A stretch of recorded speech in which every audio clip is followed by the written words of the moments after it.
নর্থাম্ব্রিয়ার রাজা এলের ভাগ্যে যে শাস্তিটা এসেছিল সেটা ভাইকিংসদের বিখ্যাত কোয়ার্টারিংয়ের চেয়েও নিষ্ঠুরতম নির্যাতন ছিল।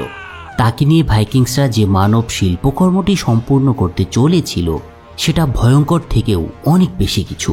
গত পর্বে আমরা জেনেছিলাম রাজা এলকে হত্যা করা হয়েছিল, কিন্তু সেটা কিভাবে হয়েছিল সেটাই আমরা আজকের ভিডিওর প্রথম দিকে আমরা দেখব।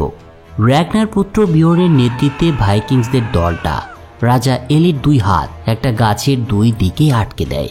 এরপর তার পোশাক ছিঁড়ে ফেলা হয়। বিয়র্ন হাতে একটা ছুরি নিয়ে তার মেরুদণ্ডের পাশে সেটা গেঁথে দেয়। এরপর সেখান থেকে 2 পাশের মাংসটা চিরে ফেলে সে। এটুকুতে অন্তত এটা বুঝতে পারছি আপনাদের এখন আর্লবোর্গের কথা মনে পড়ছে, রাইট? ইয়েস, বিয়র্ন যখন এসব করছিল তখন এলের হৃদয় ভাঙা আর্তনাদ দিগন্ত জুড়ে প্রতিধ্বনিত হচ্ছিল, কিন্তু বিয়র্ন তাতে কোনো রকমের কর্ণপাত করেনি।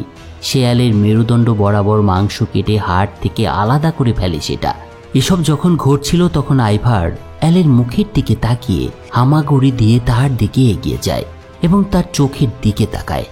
সেই অহংকারটা যেটা রাজা এলের মধ্যে এর আগে সে দেখতে পেয়েছিল সেটা কোথায় যেন হারিয়ে গিয়েছে। কিন্তু তার মনে পড়ে এই লোকটাই হত্যা করেছিল তার বিখ্যাত বাবা র্যাগনারকে। তীব্র ব্যথা অবশেষে এলকে স্থির করে ফেলে। একই সাথে বিয়র্ন রাজা এলের মাংসটা এমনভাবে খুলে ফেলে যেটা কি দেখে সেই ব্লাডি ইগলের কথা মনে হচ্ছিল। এরপরে মৃত এলের রক্তাক্ত দেহটা ঝুলিয়ে দেওয়া হয় একটা গাছের সঙ্গে। সত্যি এ সময় খুব অসহায় মনে হচ্ছিল এই ইংলিশদের অবস্থার কথা চিন্তা করে। রাজা এল র্যাগনারকে হত্যা করে তার দেশকে ধ্বংসের দ্বার প্রান্তে নিয়ে এসেছিলেন এবং তিনি প্রথমেই সেটার মূল্য চুকিয়েছেন। কিন্তু এলের হত্যাকাণ্ডের মাধ্যমে যে বিয়র্ন তার প্রতিশোধ শেষ করার চিন্তা করেছিলেন বিষয়টা কিন্তু মোটেও তেমন নয়। বরং বলা যায় এটা র্যাগনারের ছেলেদের প্রতিশোধের প্রথম একটা পদক্ষেপ ছিল মাত্র, এবং পরবর্তীতে কে হতে চলেছিল ভাইকিংসদের শিকার সেটা আশা করি আপনাদের বলে দিতে হবে না। ঠিকই ধরেছেন। এরপর ওয়েসেক্সের রাজা এগবার্ট হতে চলেছিল বিয়র্নের পরবর্তী শিকার। বিয়র্নের এই প্রতিশোধের মধ্যেই সেই একই সময় নর্থাম্ব্রিয়ার মৃতপ্রায় বিশপকে ওয়েসেক্সের রাজা এগবার্টের কাছে নিয়ে আসা হয়। এগবার্ট তার কাছ থেকে জানতে পারেন ভাইকিংসরা নর্থাম্ব্রিয়াকে প্রায় নিশ্চিহ্ন করে দিয়েছে। এ সময় অ্যাথেলুল্ফ তাকে জিজ্ঞাসা করেন ভাইকিংসদের সাথে ঠিক কতজন যোদ্ধা আছে। বিশপ ঠিক এভাবে উত্তরটা দিয়েছিল। অ্যাথেলুল্ফ মুমূর্ষ বিশপের কথার অর্থ ঠিকই বুঝতে পেরেছিলেন এবং সে ভাবছিল অগণিত ভাইকিংস তাদের দিকেই এরপর আসতে চলেছে। এ সময় অ্যাথেলুল্ফ তার বাবাকে অনেকটা দোষারোপ করেই বলেন যে সে যদি সেদিন সেই পঙ্গুটাকে ছেড়ে না দিত তাহলে তাদের আর আজকের দিনটা দেখতে হতো না। কিন্তু এটা বলাই বাহুল্য, এখন এই কথাগুলো বলা ছিল অর্থহীন। তার থেকে জরুরি কাজ হলো ভাইকিংসদের বিরুদ্ধে লড়াই করার জন্য সব সৈন্যদেরকে একত্রিত করা। যেহেতু এগবার্ট ইতিমধ্যে বৃদ্ধ হয়ে গিয়েছিলেন তাই 3টি রাজ্যের সেনাবাহিনীর নেতৃত্ব দেওয়ার কঠিন একটা দায়িত্ব অ্যাথেলুল্ফের উপরেই এসে পড়ে। প্রকৃতপক্ষে অ্যাথেলুল্ফ যেমনটি আশা করেছিল ঠিক তেমনি র্যাগনারের ছেলেরা ইতিমধ্যেই মার্সিয়া রাজ্যের কাছে চলে এসেছিল। একদিন তারা একটা জায়গায় বিশ্রামের জন্য শিবির স্থাপন করার পরিকল্পনা করে। বিয়র্ন চাইছিল এই বিশ্রামের ফলে তাদের শক্তি পুনরুদ্ধার করতে এবং তারপর তারা ওয়েসেক্সের রাজধানীতে পূর্ণ উদ্যমে আক্রমণ চালাবে। অন্যদিকে অ্যাথেলুল্ফ তার সৈন্যবাহিনী সংগ্রহ করতে শুরু করেছিলেন। মার্সিয়ার সেনারা ওয়েসেক্সের সাথে জোটবদ্ধ হয়েছিল। সৈন্য সংখ্যার দিক থেকে ইংরেজদের এই সেনাবাহিনী ভাইকিংস বাহিনীর প্রায় সমান ছিল বলা যায়। অ্যাথেলুল্ফকে নেতৃত্ব দিতে দেখে সৈন্যরা উল্লাস করতে শুরু করেছিল। ওদিকে র্যাগনারের ছেলেরা যেখানে ক্যাম্প স্থাপন করেছিল সেটা ছিল মার্সিয়ার রেপটন নামের একটা অঞ্চল। ভাইকিংসদের সম্পর্কে তথ্য সংগ্রহ করার পর অ্যাথেলুল্ফ তার বাহিনীকে রেপটনের দিকে নিয়ে যাওয়ার সিদ্ধান্ত নেয়। ইংরেজ ভূমিতে যখন ভয়ঙ্কর একটা যুদ্ধ আসন্ন তখন র্যাগনারের ভূমি কাট্টেঘাট প্রণালীতেও নানা রকমের সমস্যা দেখা দিয়েছিল। র্যাগনারের মৃত্যুর পর লেগার্থা কাট্টেঘাটের রানী হয়ে উঠেছিলেন, যেটা আমরা গত পর্বে দেখেছি। কিন্তু সবাই ইংল্যান্ডের উদ্দেশ্যে রওনা দেওয়ার পর ভাইকিংসদের মধ্যে আরেকটা আন্তঃযুদ্ধ শুরু হয়েছিল। ইতিমধ্যেই কাট্টেঘাট প্রণালী নরওয়ের ব্যস্ততম একটা বাণিজ্য কেন্দ্র হয়ে উঠেছিল। প্রতিদিন বিপুল সংখ্যক বণিক সেখানে যাওয়া আসা করত। এর মধ্যে একদিন কঠিন চেহারার কিছু পুরুষের একটা দল শহরে প্রবেশ করে। তাদের দেখে বিয়র্নের স্ত্রী টার্ভি বুঝতে পারে এই লোকগুলো সাধারণ ব্যবসায়ীদের মতো আচরণ করছে না। তারা শুধু চারদিকে পর্যবেক্ষণ করছে কিন্তু কোনো কিছুই কেনাকাটা করছে না। ফলে টার্ভি অনেকটা চুপচাপ এদেরকে অনুসরণ করে এবং হঠাৎ করেই সে একটা বিশৃঙ্খলা দেখতে পায় এবং সাথে সাথেই সে বুঝে যায় এই লোকগুলো শহরের প্রতিরক্ষা ব্যবস্থা পর্যবেক্ষণ করতে এসেছে এবং এরা হচ্ছে গুপ্তচর। ওদিকে এরই মধ্যে লেগার্থার কানেও এই হৈহুল্লোড়ের শব্দ পৌঁছে গিয়েছিল এবং প্রায় তখনই শোনা যাচ্ছিল যুদ্ধের একটা ডাক। তাই লেগার্থা দেরি না করে তরবারি হাতে টাওয়ারের দিকে রওনা হয়। সে দেখতে পায় আক্রমণকারীরা শহরের দেয়াল ভেঙে সরাসরি শহরে প্রবেশ করার প্রস্তুতি নিচ্ছে। একই সাথে ডকে আরও বেশ কিছু শত্রুদের নামতে দেখা যায়। এর মধ্যেই সে খেয়াল করে এরা বিভিন্ন কৌশল অবলম্বন করছে। পুরো বিষয়টা পর্যবেক্ষণ করে লেগার্থা সেই মুহূর্তে উঁচু টাওয়ার থেকে এই যুদ্ধের নেতৃত্ব দিতে শুরু করেন। সে দ্রুতই বুঝতে পারছিল পেছন থেকে কোনো একটা গোপন আক্রমণ হয়েছে তাদের উপরে। ফলে সে তার বান্ধবী অ্যাস্ট্রিডকে নিয়ে শহর রক্ষার জন্য ছুটে যায় এবং টার্ভিকে সামনের দিকে কমান্ড দিতে বলে। কাট্টেকাটের উপর যে আক্রমণটা শুরু হয়েছিল সেটার নেতৃত্ব দিচ্ছিল এগিল নামের এক লোক। এই এগিলটা কে ছিল সেটা আশা করি বুঝতে পেরেছেন। এগিল তার লোকদের সরাসরি গ্রেট হলের দিকে এগোনোর নির্দেশ দেয়। সবকিছু মোটামুটি ঠিকঠাক চলছিল বলেই মনে হচ্ছিল, কিন্তু হঠাৎ তারা লেগার্থার মুখোমুখি হয়ে পড়ে। এ সময় দেখা যায় সে একটা গলির মধ্য থেকে একটা মশাল হাতে বেরিয়ে আসছে। লেগার্থাকে এই অবস্থায় দেখে শত্রু বাহিনী সোজা তার দিকে আক্রমণ চালায়, কিন্তু লেগার্থা এবার শান্তভাবে মশালটি মাটিতে ছুড়ে দেয়, আর ফলে দেখা যায় সেখানে দাউ দাউ করে আগুন জ্বলে উঠেছে। এই অবস্থায় অনেকের দেহে আগুন ধরে যায় এবং বাকিরা পালিয়েও যায়। আসলে এরা ছিল ভাড়াটে সৈন্য এবং সংখ্যায়ও তারা খুব বেশি ছিল না, তাই তাদের প্রধান চিন্তা ছিল নিজেদের জীবন বাঁচানো। বিষয়টা খেয়াল করে এগিলের একা আক্রমণ করা ছাড়া আর কোনো উপায় ছিল না। কিন্তু হঠাৎ তার বুকে এ সময় একটা বর্ষা এসে আঘাত করে, ফলে লোকটা মাটিতে পড়ে যায়। এই বর্ষাটা ছুঁড়েছিল লেগার্থা, কিন্তু লেগার্থা তাকে সাথে সাথেই সেদিন হত্যা করেনি, বরং তাকে আগুনের উপরে ঝুলিয়ে গ্রিল বানানোর সিদ্ধান্ত নিয়েছিল সে। লেগার্থা জানতো এগিল ভাইকিংসদের কোনো রাজা বা প্রভু নয়, কেউ নিশ্চয়ই তার পেছন থেকে কলকাঠি নাড়ছে। কিছুক্ষণ জিজ্ঞাসাবাদের পর এগিল অবশেষে স্বীকার করে হ্যারল্ড ভাইদের নির্দেশে সে এখানে এসেছিল। তো এদিকে যখন এই অবস্থা চলছিল তখন নর্থাম্বিয়ায় বিশ্রামত ভাইকিংসরা ইতিমধ্যেই পুনরুজ্জীবিত হয়ে উঠেছিলেন এবং তারা প্রতিশোধ নিতে ওয়েসেক্সের দিকে রওনা হচ্ছিল। কিন্তু এক সময় তাদের এক স্কাউট রিপোর্ট করে ইংরেজ সৈন্যবাহিনীও তাদের দিকে এগিয়ে আসছে এবং তারা সংখ্যায় প্রচুর। উভয় পক্ষই সম্ভবত পরের দিনই একে অপরের সাথে যুদ্ধে মিলিত হবে। তাই এরকম একটা পরিস্থিতি বিবেচনা করে যুদ্ধের প্রস্তুতি নেওয়ার জন্য বিয়র্ন সেখানেই একটা শিবির স্থাপনের নির্দেশ দেন এবং সেই সাথে ঘোষণা করেন এই যুদ্ধটা তাদের বাবার নামে একটা ভয়ঙ্কর যুদ্ধ হতে চলেছে। তবে আইভারের চিন্তা ছিল ভিন্ন। আইভার যুদ্ধক্ষেত্রে যাওয়ার আগে চেয়েছিলেন সেখানকার পরিস্থিতিটা খুব ভালোভাবে অবজার্ভ করতে। আইভারের এই চিন্তা থেকেই আমরা বুঝতে পারি ভাইদের মধ্যে সর্বোচ্চ সামরিক প্রতিভা ছিল এই আইভার দ্য বোনলেসের। শেষ পর্যন্ত বিয়র্ন আইভারের সাথে পর্যবেক্ষণে যেতে রাজি হয়। সর্বোপরি ঐতিহ্য ধরে রাখার চেয়ে যুদ্ধে বিজয় ছিল বেশি গুরুত্বপূর্ণ, আর সেটাই আইভারের মগজে খেলে গিয়েছিল। পরের দিন ভোরের দিকে দুটি সেনাবাহিনী একটা খোলা মাঠে পরস্পরের মুখোমুখি হয়। এই ঐতিহাসিক যুদ্ধে আইভারের সামরিক প্রতিভা আমরা দেখতে পাবো। এই যুদ্ধটা ছিল একটা বিখ্যাত ঐতিহাসিক যুদ্ধ, যা নির্ধারণ করেছিল ইংল্যান্ডের পতন ভাইকিংসদের হাতে হতে চলেছিল কিনা। ভাইকিংসদের দলে ছিল 3000 যোদ্ধা এবং তাদের মুখোমুখি হয়েছিল 4000 ইংরেজ সৈন্যের বিশাল একটা বাহিনী। এই সৈন্যদেরকে অ্যাথেলউল্ফ সারা দেশ থেকে জড়ো করেছিলেন, কিন্তু যখন দুটি বাহিনী একে অপরের মুখোমুখি হয় তখন ভাইকিংসরা অপ্রত্যাশিতভাবে তাদের স্থান ত্যাগ করে চলে যায়। এই বিষয়টা অ্যাথেলউল্ফকে কিছুটা বিভ্রান্ত করে তোলে। তাই বিকল্প কিছু চিন্তা করে অ্যাথেলউল্ফ তার সেনাদের পাহাড়ের উপরে আক্রমণের নির্দেশ দেন। কিন্তু তারা যখন পাহাড় চূড়োয় গিয়ে পৌঁছায় তখন তারা দেখতে পায় যে ভাইকিংসরা একেবারেই অদৃশ্য হয়ে গিয়েছে। অ্যাথেলউল্ফ যখন বিষয়টি নিয়ে ভাবছে তখন তার এক কমান্ডার বুঝতে পারে ভাইকিংসরা কোনোভাবে বনের মধ্য দিয়ে তাদের পেছন দিকে চলে এসেছে এবং পেছন থেকে তাদের উপরে আক্রমণের পরিকল্পনা করছে তারা। অ্যাথেলউল্ফ এটা জানার পর তাদের তাড়া করার জন্য যখন ঘুরে দাঁড়ায় তখন লক্ষ্য করা যায় ভাইকিংসদের কাছে পৌঁছানোর আগেই তারা আবার বনের মধ্যে অদৃশ্য হয়ে গিয়েছে। পুরো এই বিষয়টা দেখে মনে হচ্ছিল ভাইকিংসরা যেন ইংরেজদের সাথে এক ভোজবাজির খেলায় মেতেছে। কিন্তু ঠিক তখনই হঠাৎ বনের মধ্যে থেকে একের পর এক তীর উড়ে আসতে থাকে তাদের দিকে, ফলে বেশ কিছু সৈন্য সাথে সাথে মারাও যায়। অ্যাথেলউল্ফ একই সাথে তার সৈন্যদের ঢাল প্রাচীর তৈরি করার নির্দেশ দেন, কিন্তু তারা প্রাচীর তৈরি করার সাথে সাথেই শত্রুর তীর নিক্ষেপ বন্ধ হয়ে যায়। অ্যাথেলউল্ফ ভাইকিংসদের এই আচরণের অদ্ভুত টাইপের নোংরা কৌশলের সাথে পরিচিত ছিলেন না, তাই তিনি ক্ষুব্ধ হয়ে ওঠেন। এরপর সৈন্যদের ছাড়াই একা একাই বনের মধ্যে চলে আসে সে। কিন্তু এখানে এসে তিনি যা বুঝতে পারেন সেটা হচ্ছে বনের মধ্যে কেউ নেই, এবং খেয়াল করে তিনি দেখতে পান ভাইকিংসরা আবার পাহাড়ের উপরে উপস্থিত হয়েছে।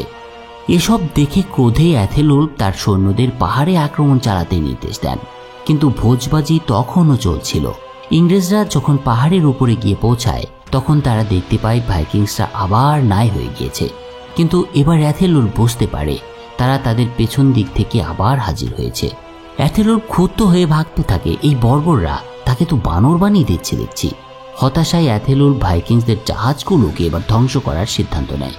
কিন্তু ভাইকিংসদের জন্য এই জাহাজগুলো ছিল অত্যন্ত গুরুত্বপূর্ণ এবং সেগুলো যদি ধ্বংস হয়ে যায় তবে ইংরেজদের বিজয় যে নিশ্চিত সেটা বলাই বাহুল্য। তাই অ্যাথেলুল্ফ তার মনোযোগ রেপটন উপকূলের দিকে নির্দেশ করেছিলেন। কিন্তু সে যেটা জানত না সেটা হলো ভাইকিংসদের এই ভোজবাজি ছিল আইভারের দুর্দান্ত পরিকল্পনার অংশ। প্রকৃত ঠিকই বলেছিল, আইভারের সত্যি অসাধারণ একটা সামরিক প্রতিভা ছিল। অতীতের যুদ্ধগুলোতে ভাইকিংসরা শুধু তাদের আকার এবং শক্তির উপরে নির্ভর করত এবং মুখোমুখি যুদ্ধের জন্য ঢাল প্রাচীর ব্যবহার করত। তবে এবারই প্রথম যুদ্ধে আইভার বিখ্যাত ঢাল প্রাচীর ব্যবহার না করে সামরিক কৌশল ব্যবহার করার সিদ্ধান্ত নিয়েছিল। দুটি পাহাড়ের মাঝখানের একটা উপত্যকায় ভাইকিংস বাহিনীর আরেকটা দল হঠাৎ একটা পাহাড়ের চূড়ায় এসে হাজির হয়। ফলে অ্যাথেলুল্ফ দিশেহারা হয়ে পড়ে। বিয়র্ন এবং হ্যারল্ড ভাইয়েরা প্রবেশপথ আটকে দিতে তাদের বাহিনীকে নেতৃত্ব দেয়। ফলে কার্যকরভাবে অ্যাথেলুল্ফের লোকদের আটকে ফেলতে সক্ষম হয় তারা। আর এবার সত্যিই অ্যাথেলুল্ফের কিছুই করার ছিল না। ফলে পূর্ণ শক্তিতে আক্রমণের নির্দেশ দিতে বাধ্য হন তিনি। একই সাথে অনেক ভোজবাজির পর অ্যাথেলুল্ফ এবং বিয়র্ন সরাসরি যুদ্ধে লিপ্ত হয়। যদিও ইংরেজরা সংখ্যাগত দিক থেকে অনেকটাই এগিয়ে ছিল, কিন্তু তাদের মনোবল ভাইকিংসদের মতো এতটা দৃঢ় ছিল না। বিশেষ করে আইভারের কৌশলের পেছনে ছুটে তারা ক্লান্ত হয়ে পড়েছিল। তাই অ্যাথেলুল্ফ পরিস্থিতি মূল্যায়ন করার জন্য কিছুক্ষণ সময় নিয়েছিলেন এবং বুঝতে পেরেছিলেন যদি তারা এভাবেই চলতে থাকে তাহলে তাদের ধ্বংস হতে হবে। তাছাড়া আইভার এবং ফ্লোকি তাদের দিকে আরেকটা বাহিনীকেও পাঠিয়ে দিয়েছিল। তাই অন্য কোনো উপায় না দেখে অ্যাথেলুল্ফ তার লোকদের নির্দেশ দেন নিজেদেরকে রক্ষা করার এবং অবশিষ্ট সৈন্যদের পিছু হটতে বলেন তিনি। সংখ্যার দিক দিয়ে অনেক এগিয়ে থাকার পরেও ভাইকিংসদের কৌশলের কাছে ইংরেজরা লজ্জাজনকভাবে পরাজয়ের মুখোমুখি হয়েছিল সেদিন। বিজয়ের পর ভাইকিংসরা স্বাভাবিকভাবেই উল্লাস করতে শুরু করে, কিন্তু বিয়র্ন তার ভাইদের মনে করিয়ে দেয় তারা এখনও সত্যিকারের অর্থে সফল হয়নি। বিয়র্ন জানত তাদের বাবার হত্যার প্রতিশোধ তখনই নেওয়া সম্পন্ন হবে যখন তারা ওয়েসেক্সের রাজধানী দখল করবে এবং এগবার্টকে হত্যা করবে। এদিকে পরাজিত হয়ে অ্যাথেলুল্ফ তার অবশিষ্ট সৈন্যদের নিয়ে ইংল্যান্ডের ওয়েসেক্সে ফিরে আসেন এবং এগবার্টকে সার্বিক বিষয়গুলো জানান। একই সাথে তিনি সবাইকে রাজধানী থেকে চলে যেতে নির্দেশ দেন। অ্যাথেলুল্ফ ভালো করে জানতেন ভাইকিংসরা পিছু হটবে না, তারা রাজধানী শহর দখল করার জন্য খুব শীঘ্রই এখানে এসে পৌঁছাবে। তবুও এগবার্টের রাজধানী ছেড়ে চলে যাওয়ার কোনো ইচ্ছা ছিল না। ফলে বাবার ইচ্ছায় অ্যাথেলুল্ফ অনেকটা বিভ্রান্ত হয়ে পড়েছিলেন। তার বাবা একজন রাজা ছিলেন এবং ভাইকিংসদের হাতে যাতে তিনি না পড়েন সেটাই ভাবছিল অ্যাথেলুল্ফ। কিন্তু এত সবের পরেও শেষ পর্যন্ত এগবার্ট তার রাজ্য ছেড়ে চলে যাননি। তিনি জানতেন ভাইকিংসদের লক্ষ্য হচ্ছেন তিনি নিজে। তাই যদি তিনি ভাইকিংসদের ভয়ে চলে যান তবে তারা অনেক বেশি হিংস্র হয়ে উঠবে এবং অনেক বেশি নৃশংস হয়ে যাবে তারা। কিন্তু অ্যাথেলুল্ফ তার বাবার চিন্তাভাবনাগুলোকে ঠিক বুঝতে পারেননি। আসলে একবার তার নিজের ভাইকিংসদের কাছে সমর্পণ করে সমগ্র ইংল্যান্ডের ভাগ্যকে রক্ষা করতে চাইছিলেন। সেদিন এগবার্ট বিশপ এডমন্ডের অনুমোদনে অ্যাথেলুল্ফকে আনুষ্ঠানিকভাবে ওয়েসেক্স এবং মার্সিয়ার বৈধ রাজা হিসেবে অভিষিক্ত করেন। সাধারণ সংক্ষিপ্ত অনুষ্ঠানের পর নতুন রাজা অ্যাথেলুল্ফ শহরের সকলকে ওয়েসেক্সে সরিয়ে নেওয়ার নির্দেশ দেন। আর যেহেতু এগবার্ট এখন আর রাজা ছিলেন না, তাই তিনি তার নাতি নাতিদের বিদায় জানান এবং এডমন্ডও এগবার্টের সাথে থাকার সিদ্ধান্ত নিয়েছিলেন। সবাই চলে যাওয়ার পর এগবার্ট এবং এডমন্ড অনেকটা শান্তভাবে ওয়াইন সেলারে গিয়ে বসেন। এর কিছুক্ষণ পর ভাইকিংসরা ওয়েসেক্সের বাইরে এসে পৌঁছায়। বিয়র্ন সন্দেহ করেছিল এগবার্ট হয়তো তাদের জন্য কোনো মতলব এঁটে থাকতে পারে। তাই ছোট ছোট দলে ভাগ হয়ে দুর্গের মুখোমুখি হওয়ার সময় তারা তাদের অস্ত্র মোতায়েন করেছিল। তবে অবাক করা বিষয় হলো শহরে প্রবেশ করার পরও পুরো শহরকে কার্যত সম্পূর্ণ জনশূন্য অবস্থায় দেখতে পায় সে। ফলে অনেকেই ভয় পেয়ে যায় এই ভেবে যে তারা কোনো ফাঁদে পা দিল কিনা। কিন্তু বেশ কিছুক্ষণ পরেও যখন কারো নাম নিশানা তারা দেখতে পায় না তখন সে বুঝতে পারে ইংরেজরা হয়তো শহর ছেড়ে চলে গিয়েছে। এ সময় সব ভাইকিংস বন্য নেকড়েদের মতো চিৎকার করতে শুরু করে এবং শহরের মূল্যবান জিনিসপত্র লুট করতে থাকে। একই সাথে তারা যেগুলো নিতে পারবে না সেগুলোকে পুড়িয়ে নষ্ট করে দেয়। বাইরে যখন এসব চলছিল তখন কিন্তু এগবার্ট ঘরের ভেতরে মদ্যপানে ব্যস্ত ছিলেন। যেহেতু ভাইকিংসদের কেউ তাকে খুঁজে পায়নি, তাই এগবার্ট এবার নিজে থেকেই বেরিয়ে আসেন। বাবার হত্যাকারীকে দেখে বিয়র্ন তার লোকদের সরে দাঁড়ানোর নির্দেশ দেন, কারণ সে এগবার্টকে নির্যাতন করে হত্যা করতে চাইছিল। এরপর র্যাগনারের মতোই এগবার্টকে খাঁচায় বন্দি করা হয়। র্যাগনারের ছেলেরা বৃদ্ধ লোকটির সাথে ঠিক কী করা উচিত সেটা নিয়ে আলোচনা শুরু করে। আইভার মতামত দেন এগবার্টকে ব্লাডি ঈগলের সাজা ভোগ করতে দেওয়া উচিত, কারণ মৃত্যুর আগে র্যাগনার জোর দিয়ে বলেছিল এগবার্টকে তার বসতি ধ্বংসের জন্য তাকে রক্তাক্ত মূল্য দিতে হবে। তবে বিয়র্নের মত ছিল ভিন্ন। সে তার বাবার উত্তরাধিকার ধরে রাখতে চেয়েছিলেন এবং ওয়েসেক্সে একটা বৃহত্তর ভাইকিংস বসতি স্থাপন করতে চেয়েছিলেন। যদি এগবার্টকে ব্লাডি ঈগলের সাজা ভোগ করতে হয়, তাহলে ইংরেজরা অবশ্যই প্রতিশোধের জন্য একটা সেনাবাহিনী নিয়ে আবার আসবে। ভাইদের এ ধরনের যুক্তির কথা শুনে এগবার্টও এবার তার মতামত পেশ করেন। এগবার্ট তাদের বলেন সে ইংল্যান্ডের এই অঞ্চলের রাজা। যদি তারা এখানে বসতি স্থাপন করতেই চায়, তাহলে এর বৈধতা থাকতে হবে। সে তাদের এই বৈধতা প্রদান করতে পারে, যাতে তারা সঠিকভাবে বসতি স্থাপন করতে পারবে। এগবার্টের এই প্রস্তাব বিয়র্ন সহ তার ভাইদের মধ্যে আগ্রহ জাগিয়ে তোলে। এর কিছুক্ষণ পর বিয়র্ন আইভারের মতামত জানতে তাকে আলাদাভাবে ডেকে নেন। আইভার মত দেন তাদের জমি দাবি করা উচিত, কিন্তু এগবার্টকে ব্লাডি ঈগলের শাস্তির মাধ্যমে মৃত্যু নিশ্চিত করা উচিত। তার কথার উত্তরে বিয়র্ন একটা কথাও বলেননি। সে এবার আবারও এগবার্টের কাছে যায় এবং এগবার্টের জমি দেওয়ার প্রস্তাব গ্রহণ করে। আসলে এগবার্টের তখন বেঁচে থাকার কোনো ইচ্ছাই ছিল না, নাহলে সে তার ছেলেদের সাথে নিশ্চয়ই পালিয়ে যেতেন। যাই হোক, অনেক চিন্তা ভাবনার পর বিয়র্ন রাজি হয়। এরপর একজন প্রিস্টের উপস্থিতিতে এগবার্ট পূর্ব অ্যাংলিয়ায় ভাইকিংসদের আইনি অধিকার অনুমোদনকারী নথিতে স্বাক্ষর করেন, যা স্ট্যাম্প দিয়ে সিল করা হয়েছিল। কিন্তু একটা ব্যাপার আপনারা কি লক্ষ্য করেছেন? এগবার্ট কিন্তু এখন আর রাজা ছিলেন না, আর এই বিষয়টা 5 ভাইয়েরও অজানা ছিল। এগবার্ট আর রাজা ছিলেন না, যার অর্থ ছিল এই জমি দেওয়ার বা অনুমোদন করার কোনো বাস্তব অধিকার তার ছিল না। আসলে এটি ছিল এগবার্টের জীবনের শেষ পরিকল্পনা। তো সব ব্যবস্থা সম্পন্ন হওয়ার পর এগবার্ট তার জীবনের শেষ পথে হাঁটার জন্য তার প্রিয় স্নান ঘরে গিয়ে পৌঁছেছিলেন। এদিকে ভাইকিংসরা তাদের প্রতিশোধ নেওয়ার পর তাদের ভবিষ্যৎ পরিকল্পনা নিয়ে আলোচনা বসে। বিয়র্ন তার ভাইদের পূর্ব অ্যাংলিয়ায় বসতি স্থাপনের পক্ষে কথা বলেন, যাতে তারা তাদের সংখ্যা বৃদ্ধি ও এই ইংরেজ ভূখণ্ডের সমৃদ্ধি অর্জন করতে পারে। এরপর বিয়র্ন রোমের দিকে নজর দেন। তার এই মানসিকতা থেকে বোঝা যায় সে ভূমধ্য সাগরে তার অসমাপ্ত যাত্রা শেষ করতে চাইছিলেন এবং তার জন্য অর্ধেক যোদ্ধাকে তার সাথে যাওয়ার জন্য তিনি বেছে নিয়েছিলেন। বিয়র্ন একভাবে চিন্তা করলেও আইভার কিন্তু এই ইংরেজ ভূখণ্ডেই সাধারণ কৃষিকাজ করতে চাননি। সে ইংল্যান্ডের সাথে যুদ্ধ চালিয়ে যেতে চেয়েছিল, আর এটা সে ততক্ষণই করতে চাইছিল যতক্ষণ না পুরো ইংল্যান্ড তার দখলে আসে। কিন্তু র্যাগনারের আরেক পুত্র সিগার্ড আইভারের ক্ষমতা নিয়ে প্রশ্ন তোলে। সে বলে, তুমি একজন পঙ্গু হওয়া সত্ত্বেও কিভাবে সেনাবাহিনীর নেতৃত্ব দেবে? আগে তুমি তো সত্যিকারের মানুষ হও। সিগার্ডের এই মন্তব্যে আইভার ক্ষুব্ধ হয়ে যায় এবং জনসম্মুখে লজ্জিত হয়ে সে তার সমস্ত যুক্তি হারিয়ে ফেলে। আর প্রচণ্ড ক্রোধে সিগার্ডের দিকে একটা কোড়াল ছুঁড়ে মারে সে। কোড়ালটা সিগার্ডের ঠিক বুকের মাঝখানে এসে আঘাত এনেছিল, ফলে সেখানেই মারা যায় র্যাগনারের এই পুত্র সিগার্ড। তার এই কাণ্ডে সবাই হতবাক হয়ে গিয়েছিল। র্যাগনারের এক ছেলে র্যাগনারের আরেক ছেলেকে হত্যা করেছে। সেদিন সিগার্ডের সাপের চোখ তার মৃত্যুর আগ পর্যন্ত আইভারের দিকেই স্থির হয়েছিল। এই আচমকা ঘটনায় আইভার শান্ত হয়ে গিয়েছিল। সে অনুতাপে ভুগতে শুরু করেছিল, কিন্তু তখন তো অনেক দেরি হয়ে গিয়েছে। মূলত এই মিটিং এবং সিগার্ডের মৃত্যুর মাধ্যমেই শেষ হয়েছে ভাইকিংসের সিজন 4 এর গল্প। কিন্তু সিজন 5-এ খুব বড় কিছু চমক আপনাদের জন্য আসতে চলেছে। আমরা ইতিমধ্যে দেখেছি র্যাগনারের পার্ট শেষ এবং তার ছেলেদের মধ্যে পারস্পরিক দ্বন্দ্ব, সহযোগিতা এবং নতুন নতুন ভূমি আবিষ্কার করার নেশা পেয়ে বসেছিল। সিজন 5টা আইভার দ্য বোনলেসের বীর কৃতিত্বে মহিমান্বিত হবে এবং সেই সিজন 5-এর গল্প আপনাদের দেখার জন্য অনুরোধ জানিয়ে আজকের মতো বিদায় নিচ্ছি। সবাই ভালো থাকুন, সুস্থ থাকুন এবং চ্যানেলটা সাবস্ক্রাইব করে রাখুন।